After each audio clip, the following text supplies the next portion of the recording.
This is the second video in the video tutorial series for Flower simulations. In the first video, you learned how to create your Flower app and how to run it in simulation using Flower New and Flower Run. In this second video, we're going to go back to the same Flower app we created, and we're going to dive into how the client app and the server app looks like. We will be changing the model slightly and completely replacing the dataset. We will also change how the dataset gets partitioned. So let's begin. So let me remove once more this out of the way. Here I have VS Code, exactly the same as we left it.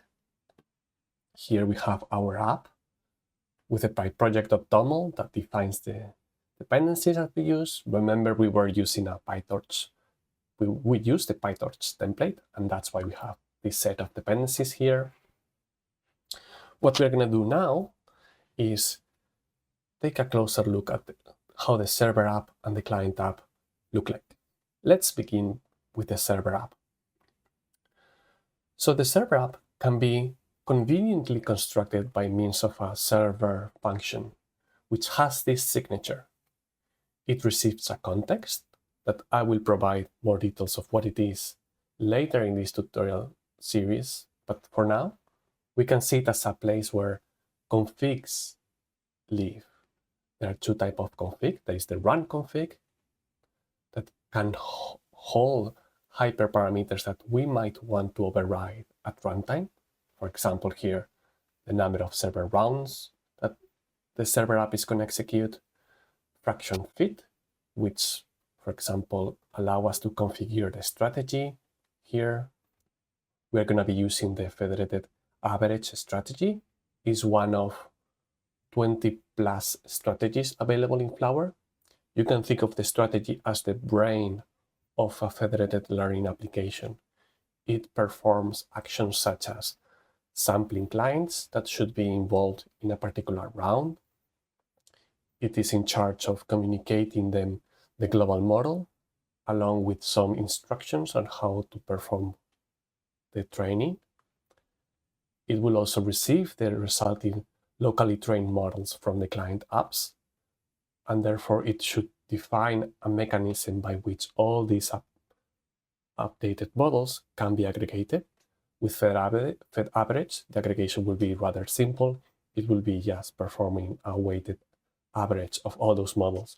But there are more sophisticated strategies available in Flower as well.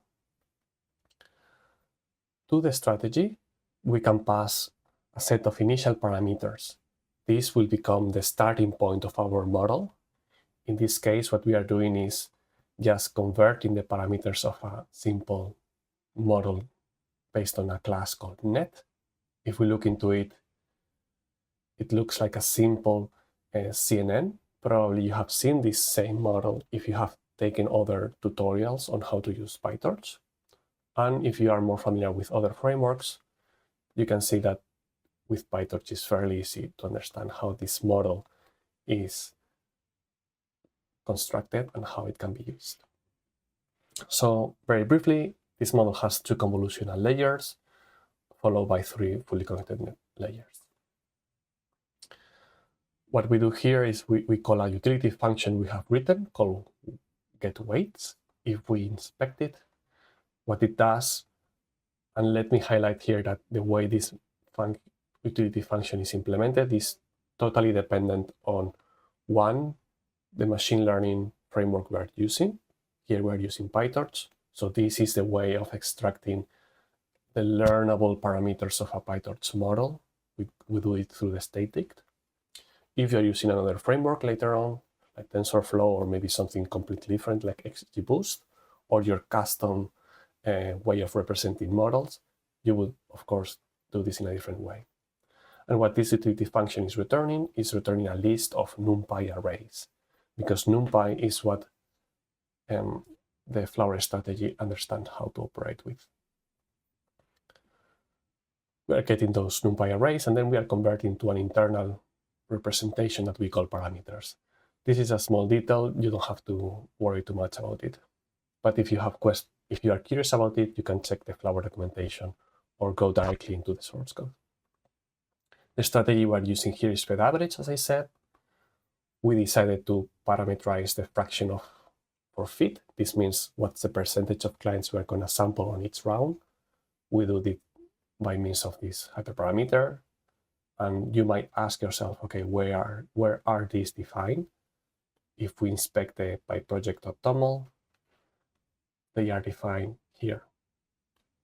This section of the by project.toml allow us to define the run config. So by default, it will do 3 rounds, which probably you notice when we run the application in the first video. By default, fraction fit is going to be 0.5. This means that half of the clients that are connected will be involved in every fit round. And this is another hyperparameter that here we are not making use of because this will be read by the client apps. Of course, you are welcome to add more hyperparameters here and use them where you see fit, whether it is in the server app or in the client app. Once we have the strategy defined, there is another type of object we need to define, which is called the server config, which primarily we want to just use it to specify the number of rounds. Remember the number of rounds we have read that information from the run config, but there is really nothing stopping you from not using the run config and just setting it like this.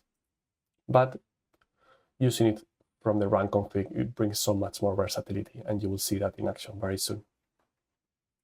And then finally, we wrap everything into a super data structure that we call the server app components. We pass the strategy and the config, and that's all we need to define our server app. We will come back to the server app, by the way, in the next video, where we will see how we can further customize the strategy using callbacks. If we now take a look at the client app, we'll see that the client app also can be parameterized, constructed, better said, through a client function. And if you were paying a lot of attention, you will notice that this client function has a very similar, in fact, identical signature to the one we use for the server function. And this is quite useful because we already know how we can extract parameters defined in the run config, like local epochs, which is defined here. We just need to do context.run_config and read that variable. You know that here we are also initializing our model. This is not strictly needed to be done here, but in this template, that's how we do it. And then we are also reading some other configs that are unique for simulations. These configs, as you know, they are not part of the run config because this is something you can think of it as a property inherent to client apps in simulation. This is number of partitions.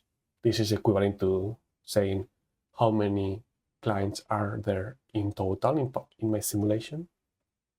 And partition ID. This is another way of saying what is the client ID of this client app that is about to be constructed. So to put some examples, num-partitions here is going to be equivalent to number of supernodes. So there will be 10. And then partition ID, this will be assigned at runtime by the simulation engine and would be any number from 0 to 9. So these two variables are important when we call now the load data function, because it will allow us to, as we'll see, 1, ensure the dataset has been downloaded, and 2, partition the dataset accordingly. Into how many partitions? As many as clients are in total, and which partition should be used to construct the train loader and validation loader. Well, the partition that is supposed to be assigned to this particular client app that is being constructed in this function. And that's given by the partition ID. Before going into the load data function, we can see that the return object of this function is a Flower client. You are totally free on how you want to define this class, which is here. It doesn't have to be called Flower Client. It doesn't have to receive all these arguments. As long as it inherits from a class, a NumPy client class, or a similar class called simply client that you can find in the documentation, you are good to go. In this example, we decided to pass all these arguments. So that's what we do. Again, you don't have to pass all of them. And you can add more naturally. So here we are just simply storing the variables such as the model, the train loader, the validation loader, and some hyperparameters like the number of epochs. We want to discover at runtime what is the device available to our client app. It is important to do this either inside the client or in the body of this function instead of doing it here outside. And the reason for that will become more apparent in the later videos of this tutorial series where we talk about how the simulation engine works. But the short answer is that with the simulation engine, you can control what devices are exposed to your client apps. But if you define the device outside the client app, you won't be able to control that aspect. So it is very much preferable to put this either in the client, or you can put it somewhere here and then pass it to the client.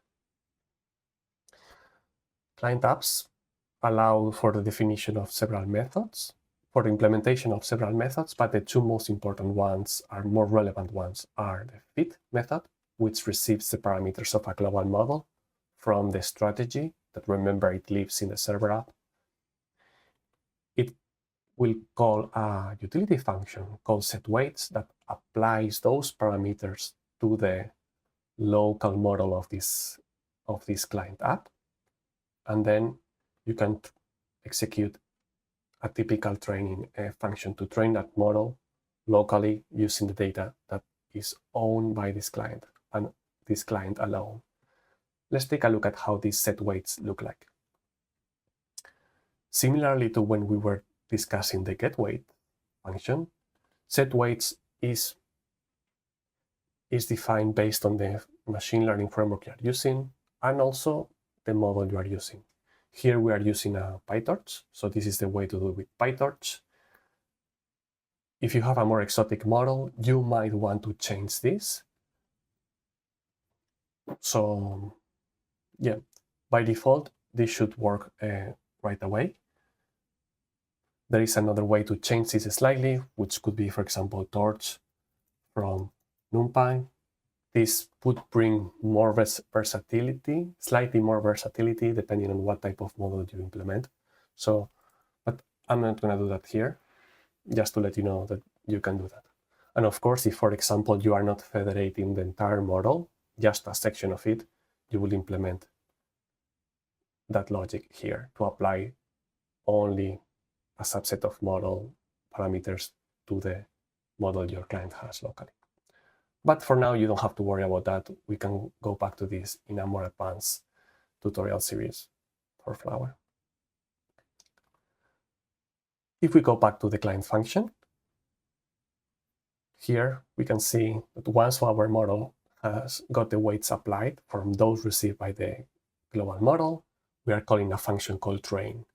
We pass the model, we pass the train loader, and we pass some hyperparameters, in this case, how many local epochs should be performed, as well as what device to use.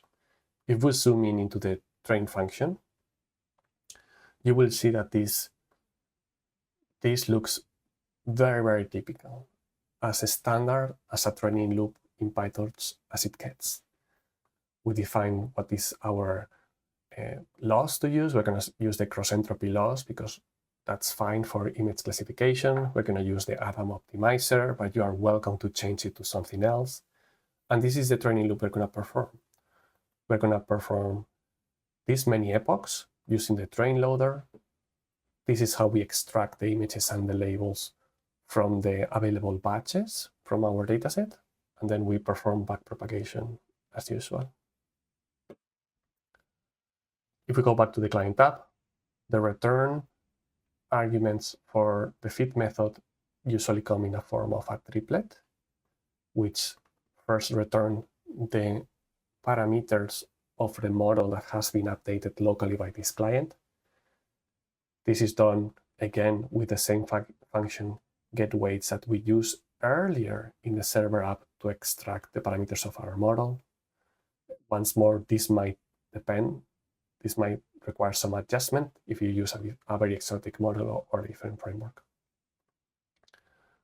While communicating back the updated model probably is the most important return argument from the fit method, there are other arguments that can be particularly relevant depending on what you are doing at the strategy.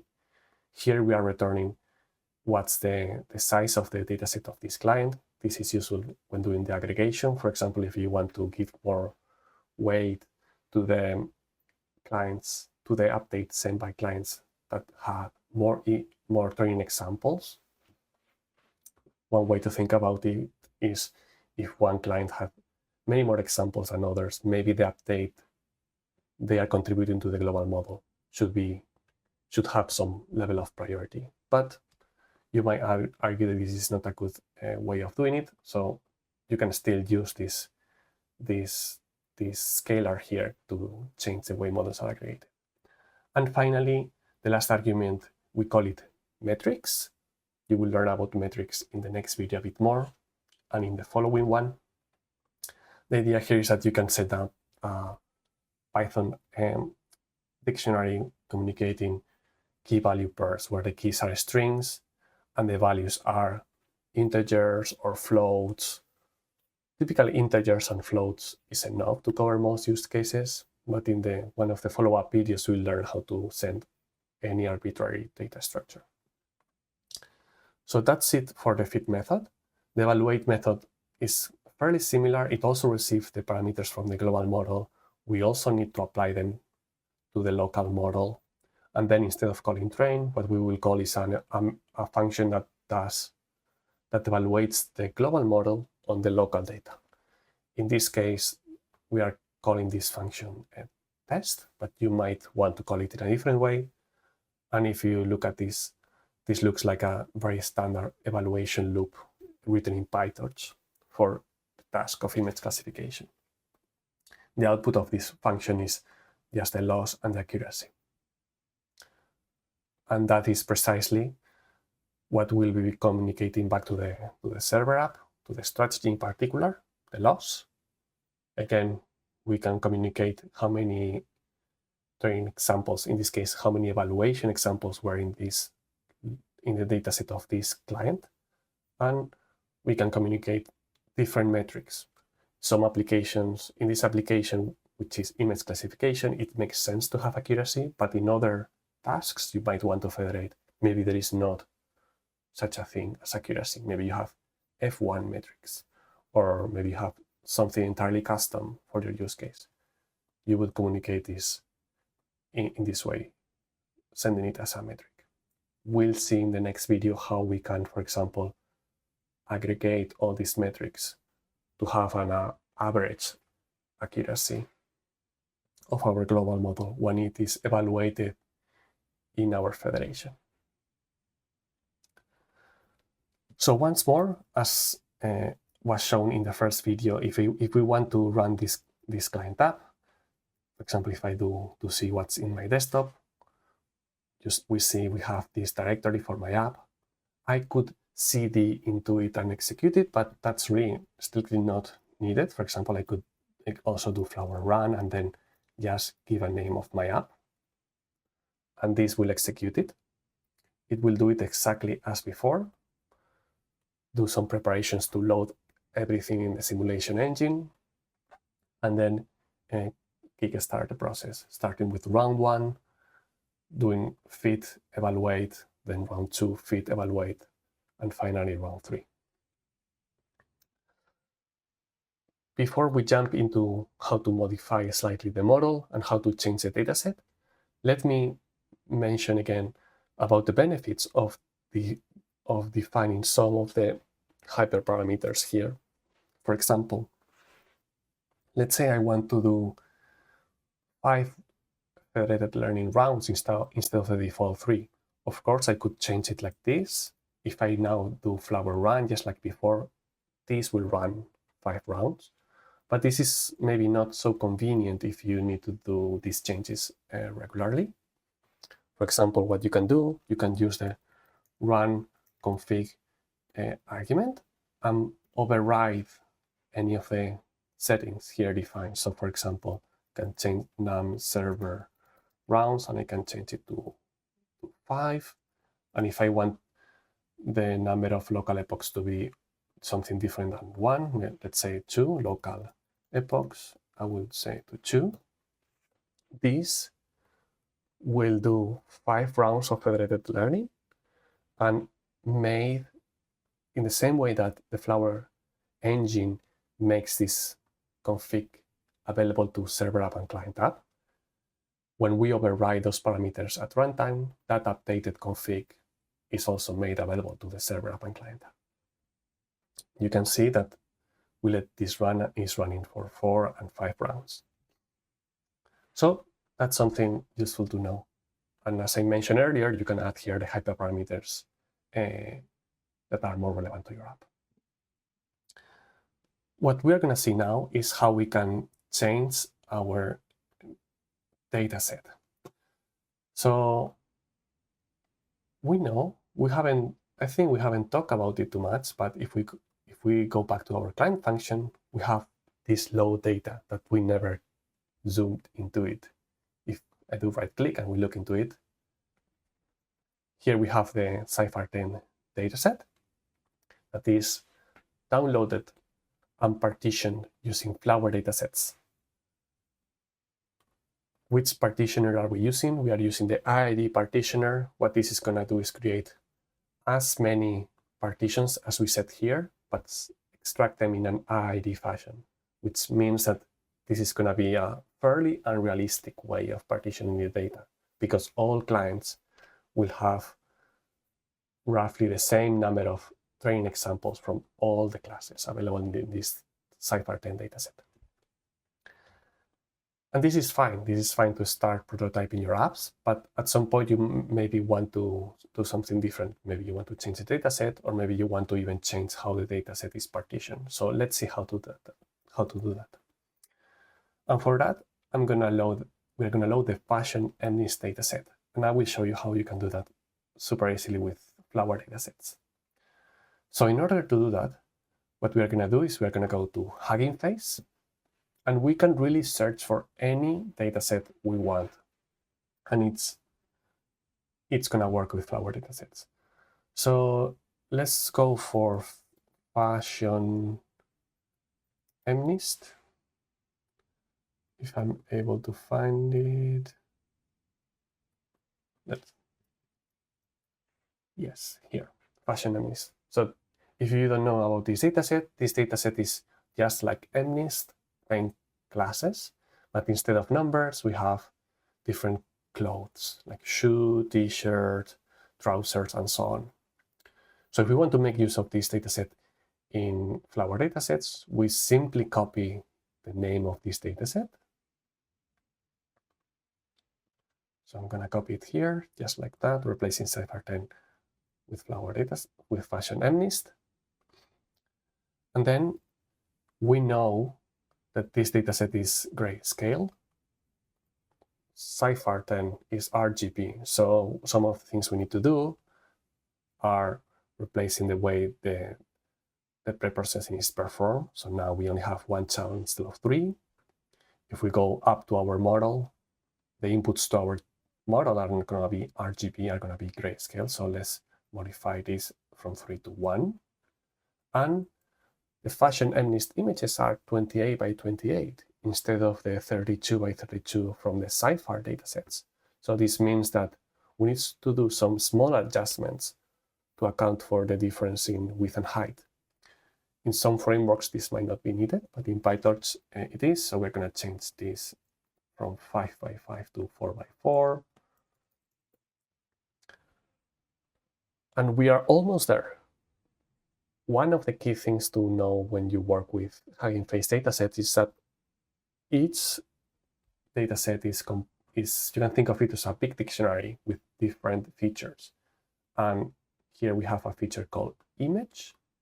But if I look for another dataset, in particular for Cypher10, Cypher10 doesn't call the images images. They call it IMG. So we need to make this small change in our code. You'll see right now what I mean by that.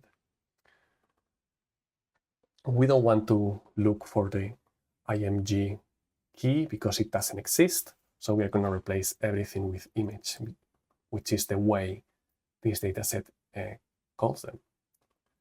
We don't have to worry about the label because label is also the name used by this fashion in this dataset.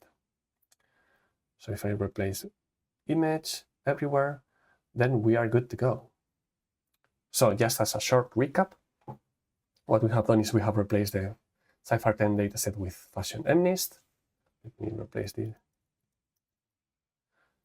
We have adjusted how the preprocessing works, because before we have a RGB image and now we have a grayscale. And because of that, we have also changed the number of input channels.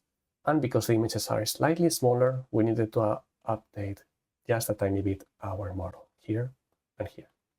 Finally, because how Hugging Face datasets work, we needed to change the key used to access our images from IMG to image. That was not so difficult. What if I want to run this code now? Will it work? Of course it will work. Let's run it. Let's run our app again without overriding the run config, and let's see what happens. So the simulation engine will do the preparations behind the scenes once again. If the dataset is not available, it will be downloaded and it will be partitioned, again, using the IID partitioner. And the application will run just as you would expect. We have run the simulation of 10 Federated Learning clients, where there are 5 clients sampled for fit, and then all the clients are sampled for evaluation. And these are the metrics we get by default at the end, which is the aggregated losses, the aggregated federated evaluation losses sent by every client. Where do these numbers come from?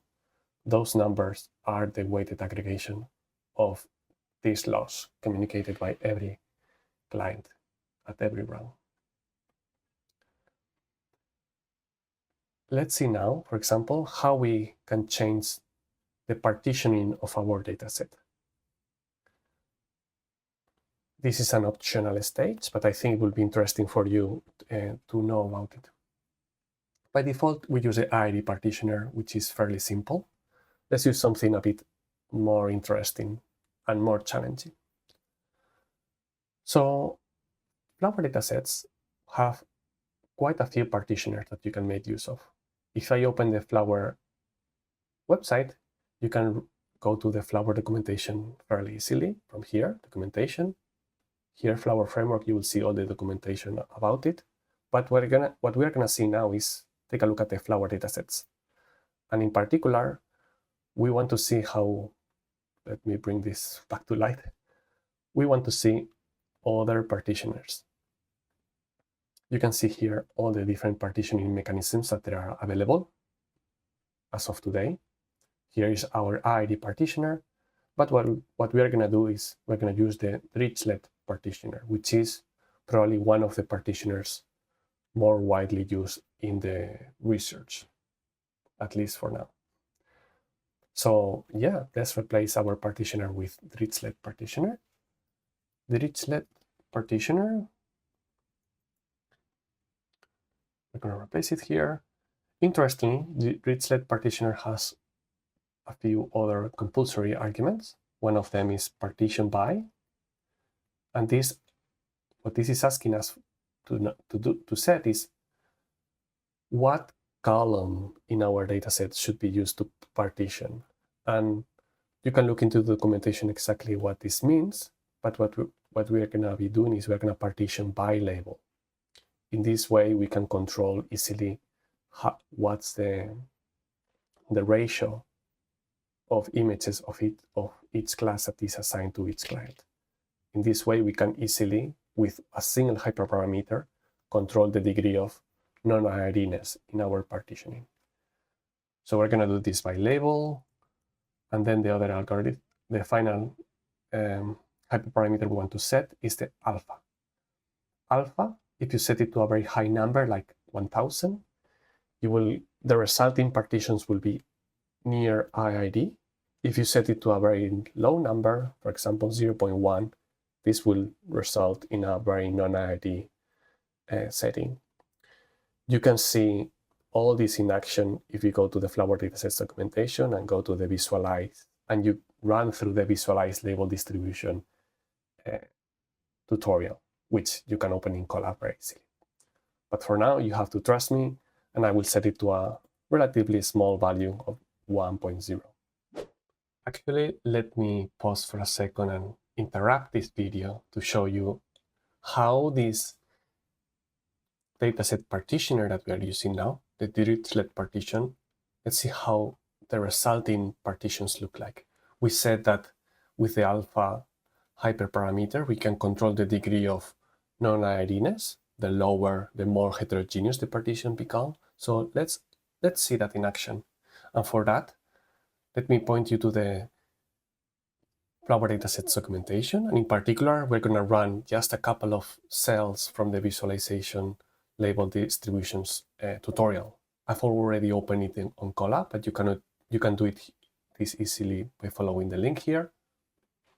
And the only change I've done is to replace the dataset that was here by default, which was Cypher 10, with the Fashion MNIST dataset, which is the one we are using for this tutorial series. I have also increased the alpha to 1000, which the theory tells us that this will create highly homogeneous partitions. So let's see if that is the case. With this, we're creating our own partitioner, and we can call one of the built-in visualization functions from Flower Datasets to visualize the partitions. So let's take a look. As we predicted, here we can see that all 10 partitions from our population, they look almost identical. All partitions, partition 0 through 9, have roughly the same training examples for all classes. Roughly the same examples of t-shirt, roughly the same examples of ankle boot, bag, sneaker, and so on. This is fine if we want to test out some ideas fairly fast and we just want to do some sanity check that every component in our algorithm is working properly. But soon after that, it's much better if we move to a partitioning mechanism that brings some heterogeneity into the federation. And why? The reason why we want to do that as soon as possible is because eventually all the algorithms we develop, we want to run them out there in the real world. And in the real world, data is highly heterogeneous. Think about it. For example, if we want to federate the training of a image classifier that is going to run in people's smartphones, you know that not everybody is going to have the same type of images. Some users might have a lot of images from dogs, others might have a lot of food pictures, others maybe pictures from their workplace and things like that. Similarly, if you think not about users, but maybe organizations and want to collaborate, let's say, for example, hospitals, not all hospitals have patients from the same demographics. So some hospitals, and because of that, the overall distribution of data is heterogeneous. How can we simulate that easily with Flower Datasets? We can choose a different partitioner, or we can customize existing partitioners. And with Dirichlet, we can do that easily by lowering the alpha. If we lower it, we will introduce more non-IIDness. So let's see what happens if we go from 1000 to a 10. This is not going to be very dramatic, but we are going to start seeing some differences. Previously, it was very homogeneous, and now we can start to see that, well, not all partitions have the same number of clients for all classes. So for example, if we take a look at partition number 7, we can see that it has many less t-shirts than partition number 5, for example. What if we keep decreasing the alpha, let's say to 1? We will see that the differences are much more pronounced. For example, partition number 4 has all these many images of sandals. And if we compare it to, for example, partition number 7, it barely has any. So this is starting to introduce some more heterogeneity in our partitions, and this is going to be a much more challenging setup for our training algorithm and model. Just before we conclude this interruption of the tutorial, let me show you that, yes, with Flower datasets, you can very easily increase the number of partitions. Let's do 20 partitions. And everything works as you would expect. So this is everything I wanted to show you with regards to the partitioning of the data. As mentioned earlier, there are many other partitioners you can choose from, but for this tutorial, we will stick with the Dirichlet partitioner and with alpha 1, which is a reasonable alpha. Okay, let's get back to the video. When I run this, the likely outcome would be that the loss doesn't go down by so much, because it is, again, a much more challenging setup. So let's run it and see what happens.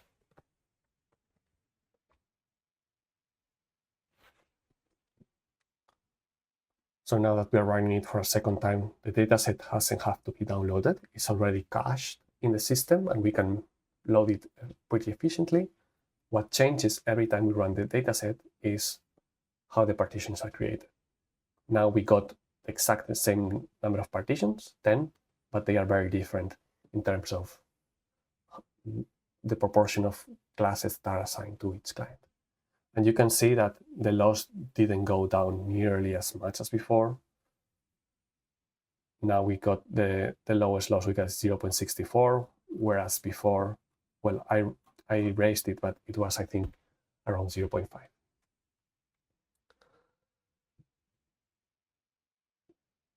So this is everything we wanted to cover in this video tutorial, where we have done a fairly deep dive into the client app and the server app.